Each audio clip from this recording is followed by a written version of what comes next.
welcome to the third lesson of the first unit.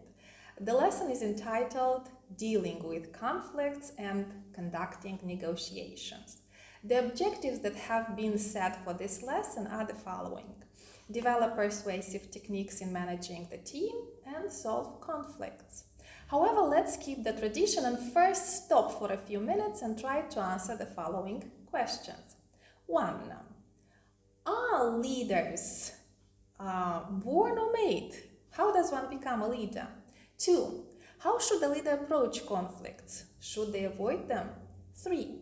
What would be the optimal approach when persuading others?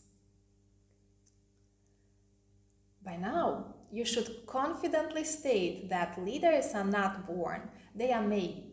It is true that there might be some lucky people who seem natural in their leadership positions, yet everyone can develop the ability to motivate others to act to realize a common goal.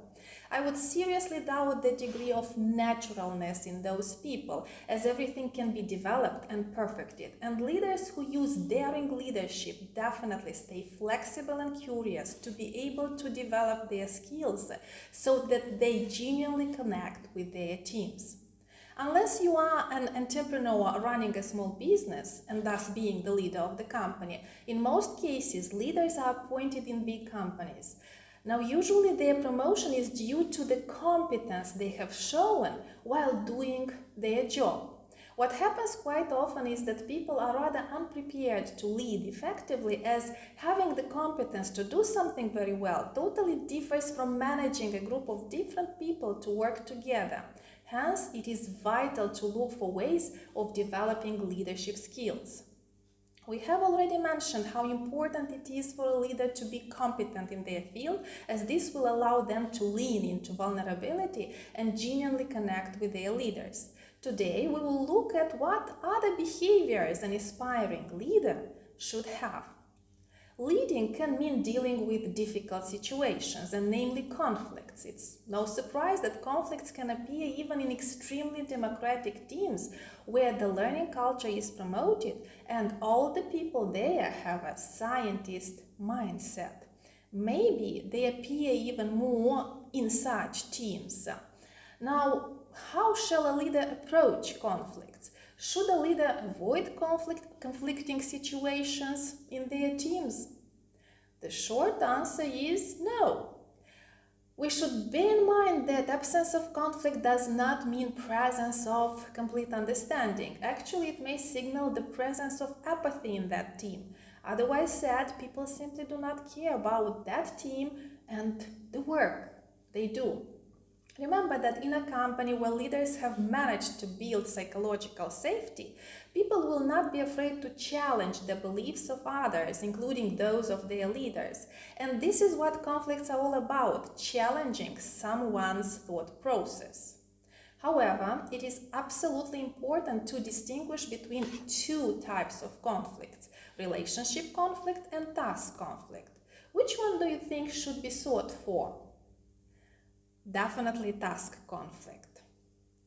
Relationship conflicts can be destructive as they get to be emotional and personal, thus people will act from hurt and fear and not from the heart. People will take on the preacher, prosecutor and politician mindsets to defend their viewpoints and will armor up, totally rejecting other viewpoints. They will be blinded by their overconfidence cycles and will end up being combative and aggressive. The sole purpose of their interaction will be to prove why they are right and why the others are wrong. Such a conflict will not benefit the team in any way. However, people should not avoid task conflicts. First, they are constructive and intellectual. People trying to solve a task conflict take on the scientist mindset. They engage in rethinking cycles. Such conflicts can be vigorous and feisty. And above all, people look for ways of understanding how they are right and how the others are wrong. So by engaging in these rethinking cycles, they would think deeply and can eventually change their minds if they see their flaws in reasoning. Such conflicts are productive and foster change and creativity. This is a sure way of arriving at a cognitive consensus. Adam Grant believes it is possible to disagree without being disagreeable. A task conflict, if managed appropriately, can result in innovative solutions for the company. Another important process that leaders have to deal with is negotiation. A negotiation should not be viewed as a declared war against the opponents. Don't look at it as something you should armor up against. It's more like a dance that hasn't been choreographed, negotiated with a partner who has a different set of steps in mind.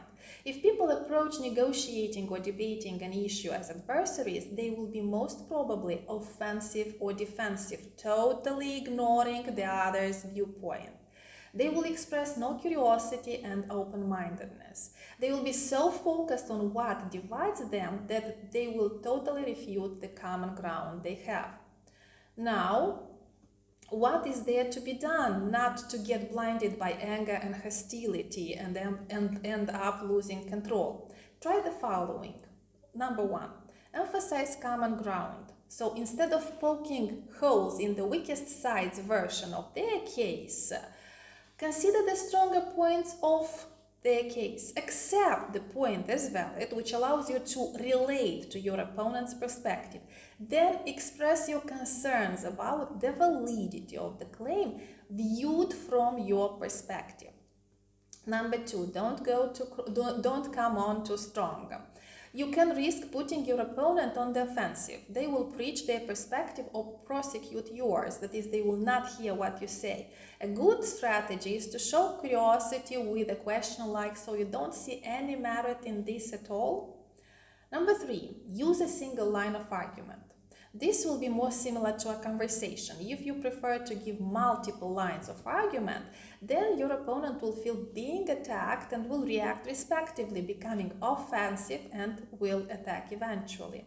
Number four, keep in mind that the person most likely to change your mind is you. You are the one to decide what reasons are most convincing, and you end up owning them. It is also worth remembering an observation made by Adam Grant. The more anger and hostility the other person expresses, the more curiosity and interest you should show.